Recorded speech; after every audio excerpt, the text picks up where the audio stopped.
All right, on to other news now. An East Bay mother and her baby daughter are dead after being hit by a suspected drunk driver. It was a horrific crash at an apartment building on Murrieta Boulevard in Livermore. Police say the driver of a Corvette came roaring down the street just before 7 o'clock last night. The crash was so violent that the car was practically obliterated. 2 children were hurt from debris that went flying when the Corvette hit some trees. They were treated and released from the hospital. We're told the mother and daughter were walking on a pathway from the sidewalk to the apartment complex. Police say the driver is 35-year-old Brian Jones. He's been arrested and charged with vehicular manslaughter as well as drunk driving.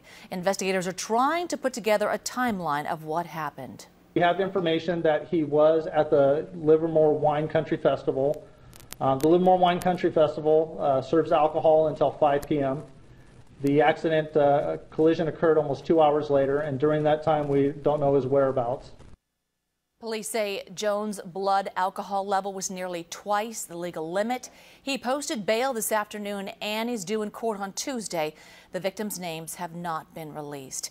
And at the crash site, a memorial is growing tonight. Mark Kelly tells us these deaths have struck a chord with the Livermore community. Some came alone, others with someone at their side, but everyone came here with the same pain. Hurts inside. At the crash site, this child's playset tossed upside down. The fence, a barrier between the apartment and street, snapped into pieces. And it's so sad. Vicky Shark used this whiteboard to write her prayer for the victims. I wrote, God has his angels. Vicky used to live in the same building. The accident got her thinking about her own life. In the morning, you're having fun with your family, and the next thing you know, this happens. You hug one another because you never know. A small memorial grew all morning, many not knowing the victims, only their story, and wanting to send their love. Dustin Riker saw the devastation last night, including the father, who in a flash lost both his wife and little girl. He was beating his chest because he just didn't know what to do, what to say. He was just crying and just in shock.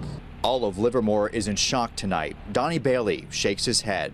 The pain, he says, runs deep, but the justice hopefully swift. You can't bring that man's family back, so, he should pay. In Livermore, Mark Kelly, KPIX 5. Neighbors say that stretch of Murrieta has always been dangerous. They'd like the city to do something to slow traffic down.